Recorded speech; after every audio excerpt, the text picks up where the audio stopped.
Can you hear me okay? Let's stand for the Pledge of Allegiance. Allegiance to the flag of the United States of America, to the republic which stands one nation under God, indivisible, with liberty and justice for all. Okay, so we have everyone almost here tonight. Tom is out.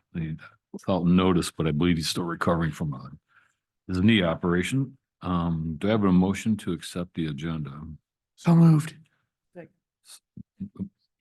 Seconded by Steve. The agenda is accepted.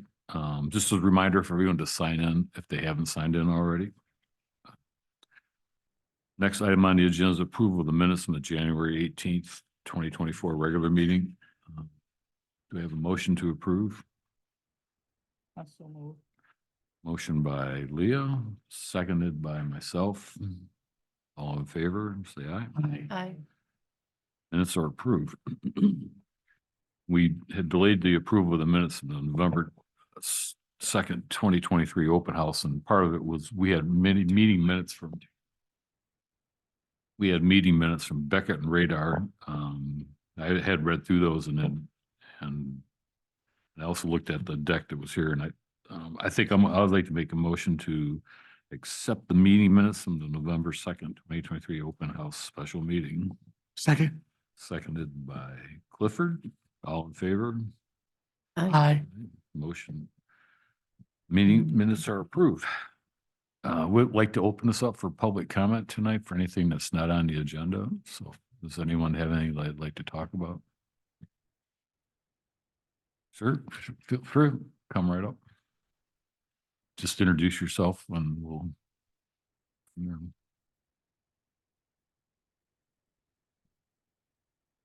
Hi, Kevin Townsend, Sylvan Township resident. With the ongoing master plan review and revision, I know there's been an open house. There's been the survey that Beckett and Rader and the Planning Commission sent out. My wife and I decided that there were a few specific questions. It was a good survey that was sent out, but we thought there were a few specific questions that should be sent out in addition to sort of clarify some of the things so there was less ambiguity. So we did that. You may have seen the link. You may, if not, it's available on Sun Times. And it goes to some of the issues that have sort of come up in the last few years that sort of it's a constant theme in terms of how we want to use our land. We're obviously at a kind of a crossroads for our township. And it sort of goes back to the core principle from the 2017 plan, which the clear goal, and this was in the 2008 plan too, is to preserve the rural character of our township. So we asked 3 questions. There was a fourth. The fourth was about the marijuana issue, which was obviously no longer needed at this point. First question was around minimum lot size. And the 2008 master plan had a statement that all land outside the urban area, the city of Chelsea and the lake areas will be considered rural residential and should have a minimum lot area of 2 acres. The 2017 master plan includes changes that create 1 acre lots north of the city. The reason I keep going back to 2008, 2017 is, and I've brought this up before, I think there's a tendency to forget some of the history. And then so a lot of times we repeat the same mistakes down the road. The question was, should the next Sylvan Township master plan clarify 2 acre minimum lot sizes for all areas that are not in the urban boundary, the city of Chelsea or the lakes areas, using language right out of previous master plans? 83% of respondents indicated that that they agree with that. Another thing I forgot to mention, we're at 56 responses right now. We'd like to continue doing that. We're paying for the Survey Monkey out of our own pocket just because we think it's important. I don't know that these trends are going to change. The numbers are so one-sided. Second question was regarding public sewer and water usage. The 2008 master plan emphasized that sanitary, and this is a quote, sanitary service has been extended to the lakes residential areas to protect water quality in the lakes and to eliminate public health problems. The availability of services is not intended to be a basis for expanding areas for development or increasing development densities. It restates this in the plan at least 6 times. It also states public water and sanitary sewer services will not be extended into the designated agricultural areas. Services are incompatible with agricultural operations and rural residences. Unfortunately, the 2017 master plan is vague on this issue. Hopefully, the new revisions clarifies this. Question was, should the master plan revisions clarify our public sewer and water policies similar to the 2008 plan? Same quote, in that it not be intended to extend into the agricultural and residential areas and only was used to go out to the lakes and service those areas. 87% of responses were yes, it should be restricted to its original purpose and not used to expand into agricultural and residential areas. Third and final question I'll share with you guys is that was regarding mixed use. The 2008 master plan does not address mixed use. The 2017 master plan states that mixed use zoning is only to be located south of I-94 M52 interchange and on the St. Louis school campus. There's also a future land use map in the document that conflicts with the master plan text and labels an ag residential area along Pierce Road as future mixed use with no explanation.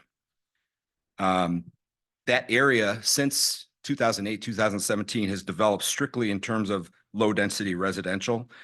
So that would be the surrounding area, how it shapes up right now. The question was, should our new master plan clarify that current and future mixed use designations, and those include commercial, office, industrial, high density residential, should be restricted to land south of I-94 and 52 interchange and on the St. Louis campus, just as it was stated in 2008. And 79%, basically 80% of respondents said yes, they agree with that. So I just wanted to share that perspective. I've asked that this information gets shared with you all. I just did it recently, so if you haven't seen it yet, that was because I was late in getting it out. I was hoping to get more responses. We'll still continue to collect, see if those trends change at all. But hopefully you'll have a copy of it soon. Ask for a copy to go to the board and also ask for a copy to be shared with Beckett and Rader. So it's available. Whoever wants a copy, I'm happy to share it. Okay, thank you.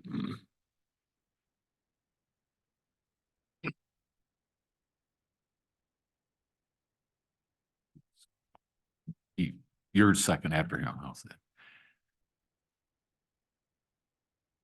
Good evening, Mike Van Gore, resident on Richland Drive. Kevin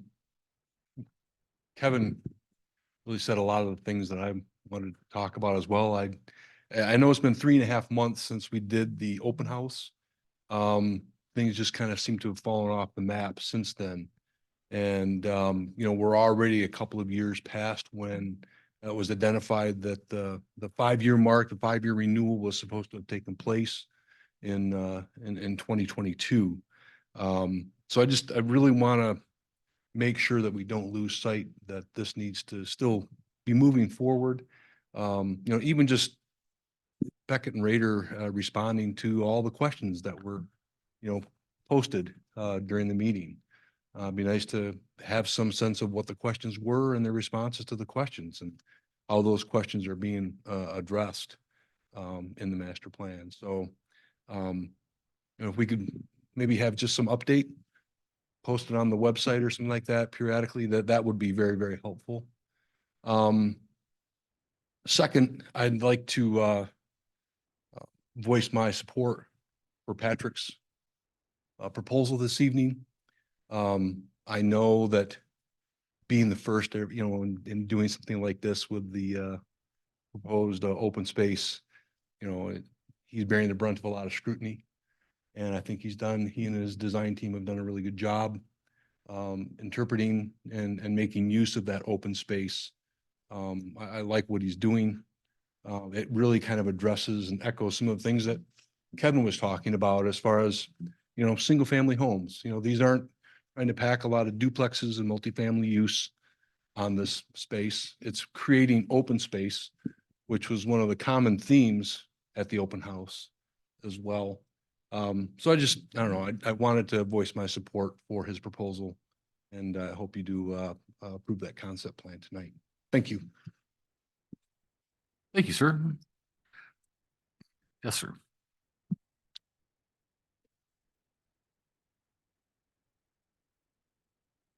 Dave Reinhardt from Sylvan Township. I'm here to express my wife and my support for Patrick's project. I believe it's time that something like this is put in place. I was very disappointed. The first go round was shut down with opinions that indicated neighbors would be upset. I am here to say I am a neighbor. My wife's a neighbor, and we're good friends with many of our neighbors who would be affected by this project. And there is no strong opposition to this, so I'm not quite sure what the problem was the first time. Also, in terms of the size of the houses that may go on here and concerns, anybody who was at the last board meeting when Westchester presented knows that things change. 2008, 2017, things change. We need some smaller homes. And this is one opportunity to have some smaller homes in the area. Also, my wife, who supports this, could not be here. She sits on the library board for Sylvan Township as a representative at large, and she asked that I read this. She says, I welcome Sylvan neighborhood to my neighborhood. I look forward to meeting people who are interested in using fewer resources, growing their own vegetables, and being part of a community, one that is committed to those values. Planet Earth needs us all to use fewer of her resources and work together to make sure there's a future for our grandchildren. So I hope you all take that into consideration, that we're moving forward, and just because things were one way 15, 20 years ago, it does not mean they have to stay the same right now. Thank you. Thanks, David. This lady up here. You want to do public comment for the actual public hearing during the actual public hearing? We can handle it either way. I'm not sure if it's on this subject or not, so. Hi, I'm Karen Willems, Sylvan Township. I'm also here to speak in favor of Patrick's proposal, bringing up the Westchester Farms. I thought that their term of attainability seemed very pertinent, and we need to have opportunities for instance, our millennial children, or soon to be retired myself, or our parents, or opportunities for people to be able to enjoy Sylvan Township like we do. And this is an especially attractive proposal, since it also has the open space and the eco components. And so I'm strongly in favor of that, and able to utilize more creative ways to allow people to live here and enjoy the beauty that we enjoy. Thank you. Thank you. I think I saw one more hand up. Yes.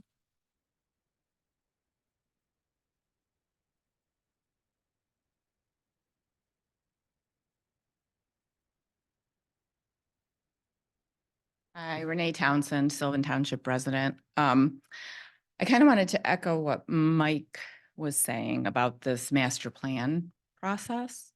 I went back today and watched the video of the open house over again. And at the end of Beckett and Rader's presentation, she said,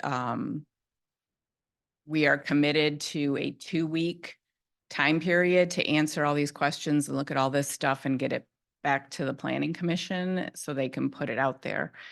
And I had emailed Scott, and he gave me a very detailed explanation of, kind of not much has happened since then, but he gave me the whole process. So thank you for that. But I'm curious as to why we're, 3.5 months past their 2-week timetable, and, what's going on. I just, like Mike said, this can't be kind of pushed off. We need to get this figured out so that things develop appropriately. Thank you. Okay. Scott, anything you want to add on the Beckett and Radar they're not answering my emails either, right? Yeah, so, I started here in November. Yeah. I had a call with Beckett and Rader probably about 2 weeks after I had started.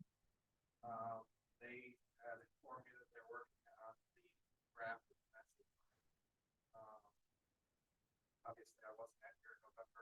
All right. Um, First I heard of is a good thing if they have a list of questions or anything up on the website, so. But they said they were gonna get me the draft of the master plan at the first week in February. It did not come. I contacted them again, this week. I did not hear from them until, this afternoon.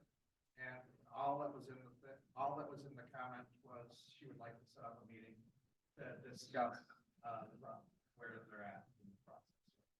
Yeah. So, I am contacting them constantly to try to get this moving forward. I don't like, master plans that just sit around. Once you start, writing them, you should continue to write them and just get it out. So that you could, make the appropriate changes to the actual document that is the law, which is the zoning ordinance. So this is obviously the master plan is a guiding document. And like for Mrs. Townsend, I went through the process that we will need to go through just to get to a approvable document, which is a pretty long process. So, what the process that will happen next is we'll get the draft. Obviously, I'm going to ask, Beckett and Rader, now that I know if they have a list of the questions from the November meeting or anything like that, that we can put up on our website, so that we have all of that information, but we'll get that draft. The planning commission will review the draft for distribution. This is prior to, any public review of the draft. This draft then, if the planning commission recommends distribution, that recommendation goes to the board. The board needs to approve the distribution of the plan. Once the plan is, distributed, there's a 63-day period where the plan goes to the interested agencies. These are all of the neighboring, communities, all of the utilities, all of your transportation, agencies, airports, and those types of places. They have 63 days to comment on the plan. After that 63-day period is up, and usually during that time, we'll post the plan onto our internet also so that the public can review it. Because the next step is the public, hearing, public comment. So, and if, I mean, it's a long plan, you want to have time to actually read it and look at it. So, then we get all those comments from the interested agencies, if, anybody does have any. And, I do have we have a master plan from one of our, neighboring communities that has asked for our comments. And, I will get that information to you next meeting. It's a link to their draft master plan. So you can review it. If you don't have any comments, we'll just send back that we don't have comments. If we do have comments, we'll send back. So, but after that 63 days, then the planning commission will have the public hearing. At that public hearing, the, Beckett and Rader will address any of the comments that we received prior to that public meeting. At that public meeting, the public will speak.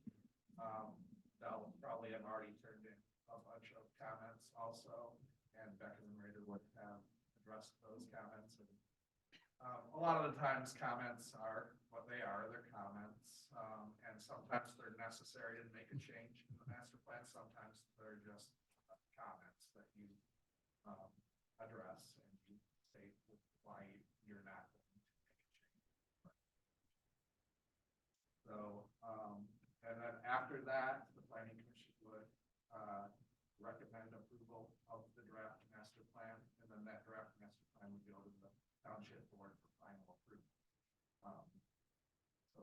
So it's a long process still. We've still got 3 or 4 months left of this process, but hopefully we get that started by Beckett and Rader getting us that draft plan so that we can start looking at it. Usually when you get that initial draft from a consultant, you do have, as planning commission, have a lot of comments. I received one recently, or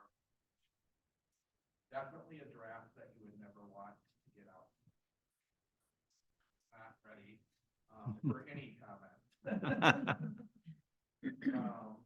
So you want to make sure that you get that draft and you review it, and by the time the public looks at it, it's an actual usable document and it's not just a draft.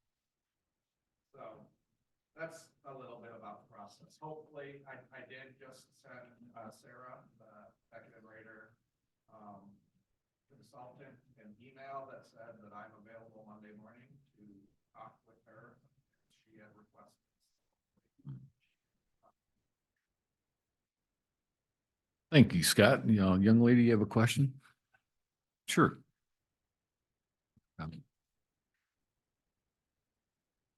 I've sent them 2 emails and called up there once and there's no response from them either, so. Mandy Porter, lifelong resident of Sutton Township. I just want to agree with Mr. and Mrs. Townsend on their concerns. I don't know if the push from Mr. Cohen is maybe what has brought on the concerns. I know that the realtor down here has put up Mr. Minnick's property for sale now. And so he's pushing hard for sale down here on Pierce Road. And even on his listing, it talks about a lot of the things that is what a lot of us residents have been concerned about. He's essentially listing it as industrial, all these things for the entire property down there. So I think that's why we're pushing for more information and like finalization and stuff of that, because he's pushing for sale. So I think that might be why. Thanks. Well, thank you. Is there anyone else that would like to make public comment for tonight? Patrick?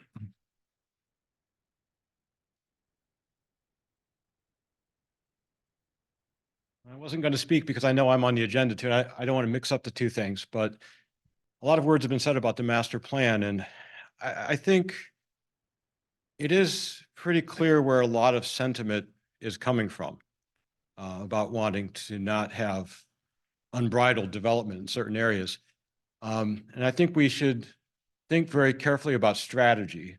What's the best strategy to achieve the goals? And I think one of the most powerful things that we heard here is about the 2008 master plan, where it talked about the water and sewer districts, basically not expanding them into agricultural areas.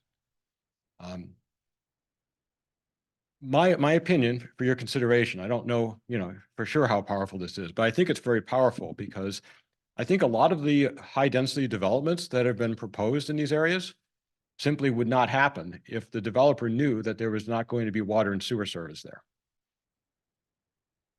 That is very, very powerful. It's kind of a lighter touch, not saying we're going to stop you, but no, we're just not going to help you. It takes care of quite a bit, along with other things that kind of saved some of those kind of destroyed some of those development proposals, such as the prohibition on outdoor storage that was in the 2017 master plan. Put a few of those things together and you won't have the really undesirable stuff.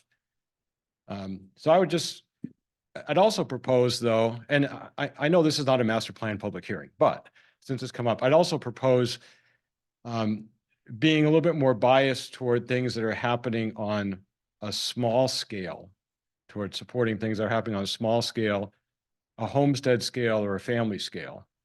I think scale is a big issue. So I was going to write a letter to the planning commission, and I still will too, but since it came up tonight, I wanted to offer these comments. Okay, well, thank you, Patrick. Is there anyone else that would like to make public comment? Okay. Well, thanks everyone for all your comments. Oh, yes, sir.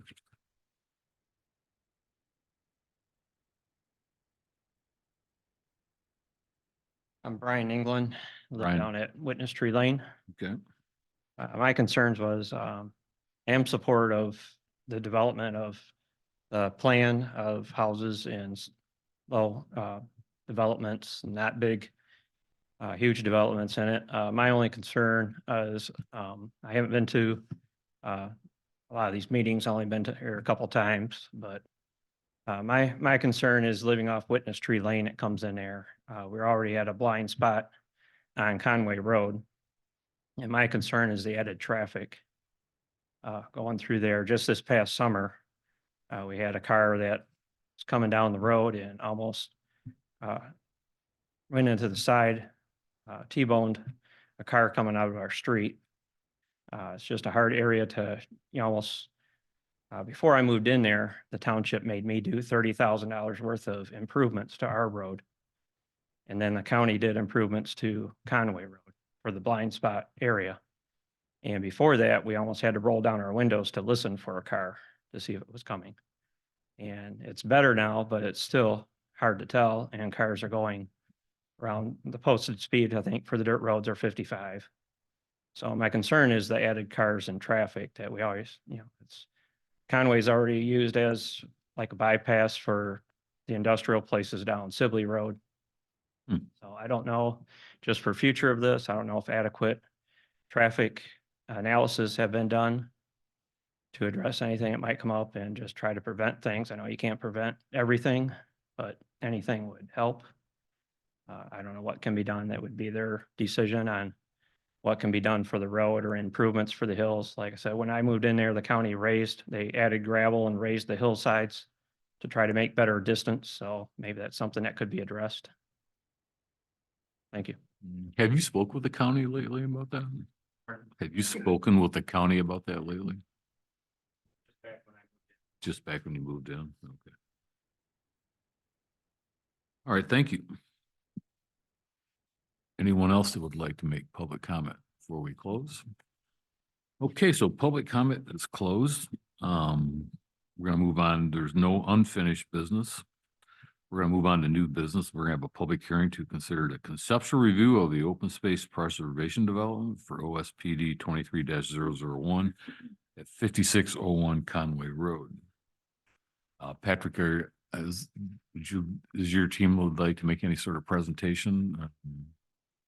And we've been through this a number of times. I don't know if there's anything else you want to add or new information. I don't have access to that. I don't, I have a seven.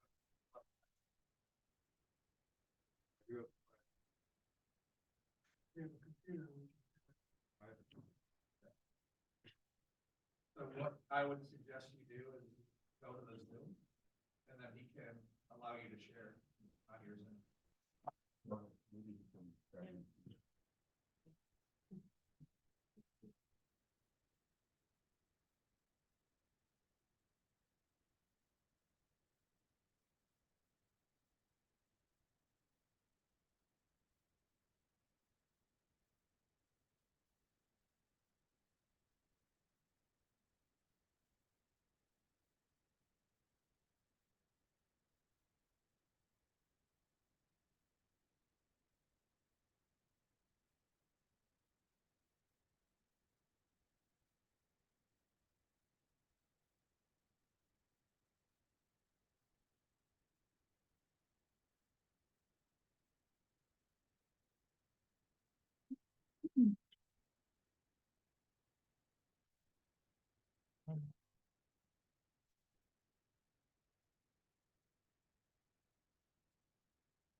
Marco, are you going to do the page turns? You're going to do the page turns for me? Good evening. I'm Cynthia Silveri with Silveri Architects. My husband and partner Marco Silveri over there at the computer.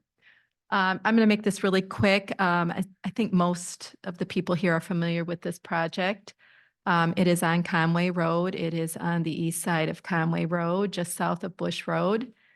What we have here is Patrick's property of just under 22 acres, zoned agricultural.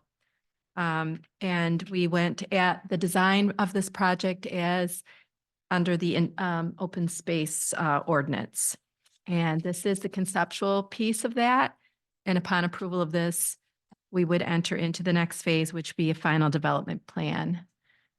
So this concept was clustering the houses, 10 units, which is exactly what the density would have been if this would be developed in a traditional, I call it traditional, even though in some ways it's not really traditional, but we won't go into the history of planning tonight.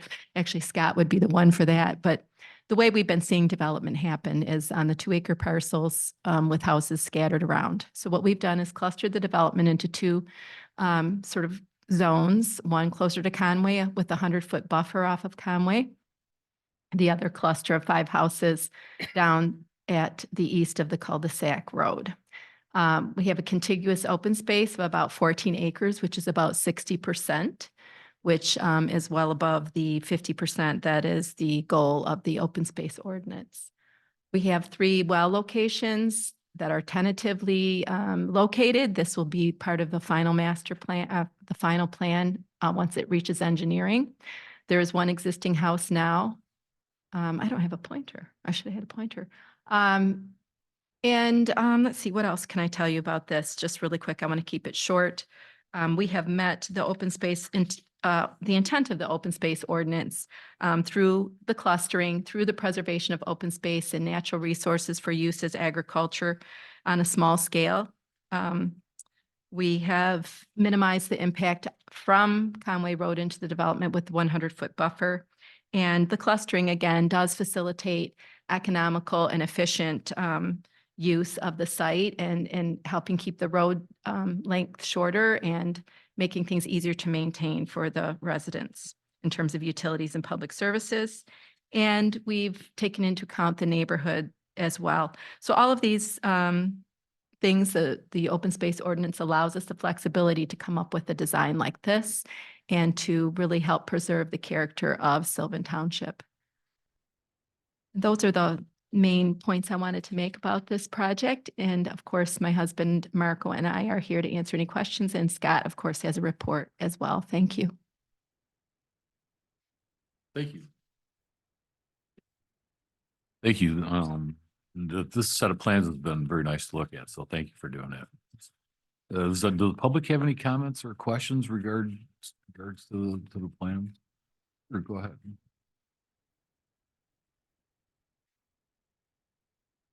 Can you step up to the microphone, please?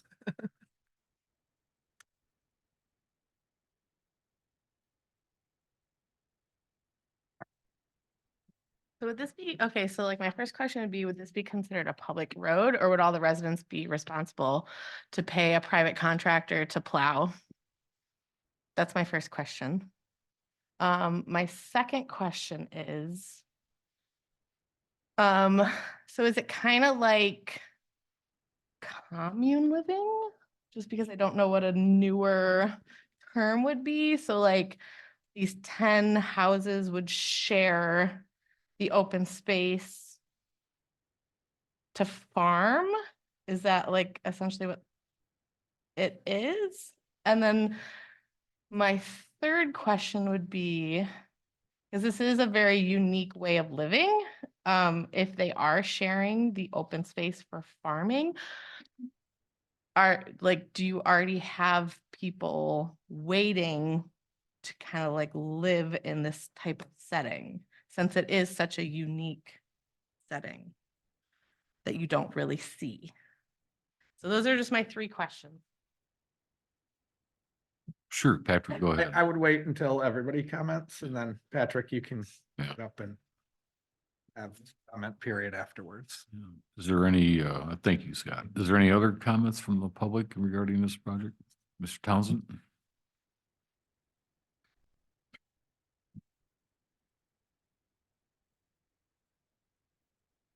No questions, but just two quick comments.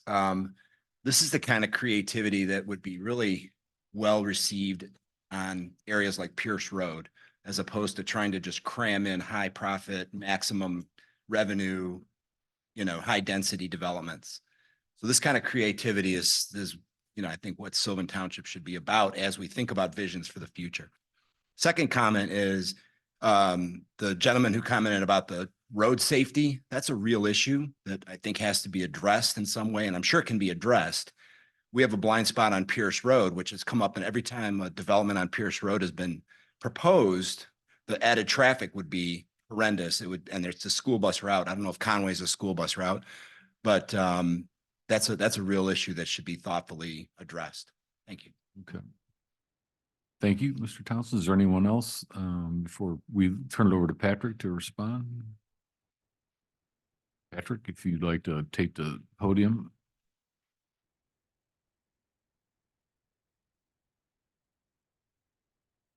Sure, I think there were four things there between two people.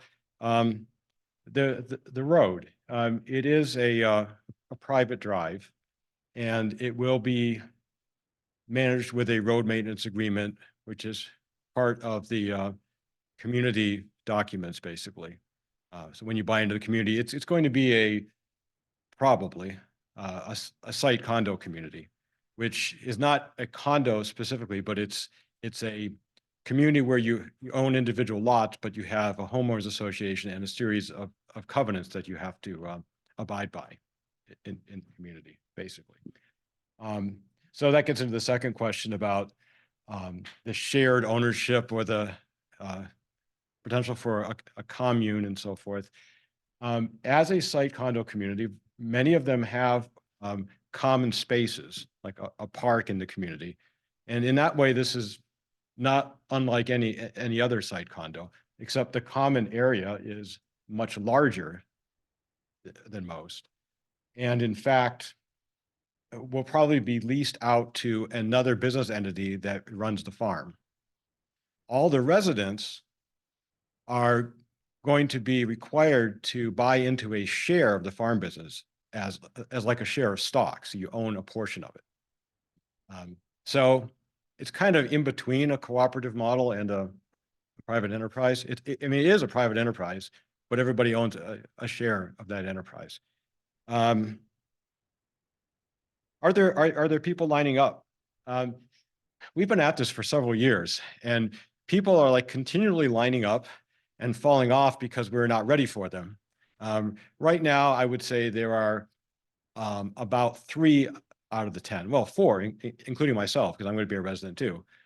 So about 4 out of the 10 that are ready to go, just like that. So the biggest barrier, actually, there's a huge demand for this kind of thing.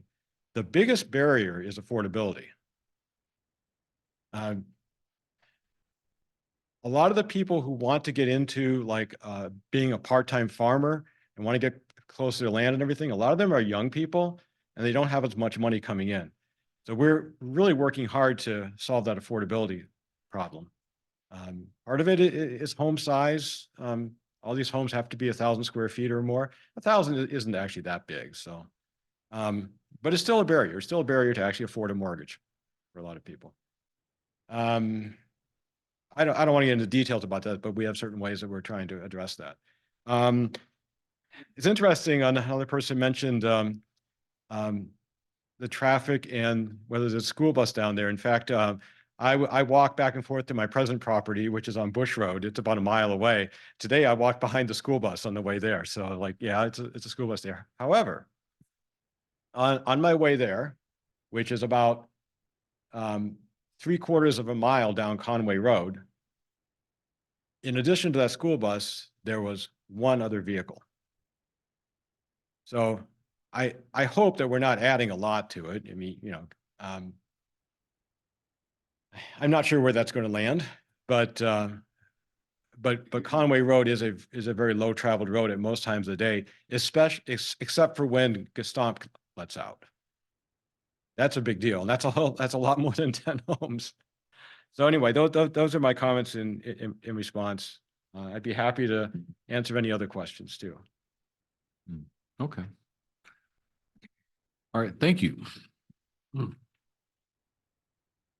Now, for the planning commission members, I know we've been through this a number of times, looked at it. I think the only thing that I want to just bring people's attention to from the last review is looking at the existing and proposed regulations. The floor area ratio is 10%. They're asking for 20%. Proposed front yard setback is 50%. They're asking for 20% proposed. Side yard setback is 30 feet, proposing 20, and then the rear yard setback is 50 and proposing 35. I personally don't have any issues with those modifications. I don't know if Courtney, I'm not sure if you'd had a chance to review this in detail, but if you look at it, they seem reasonable, from my opinion. So, I don't have any. Clifford, do you have anything? Seem reasonable to me. Seem reasonable. Leah, do you have anything you'd like to add? Eve, Sandy? Okay. So overall, I guess where I'm at, I don't have any other questions regardless. I think we've been through this enough times. So what I'd like to do is propose a motion to approve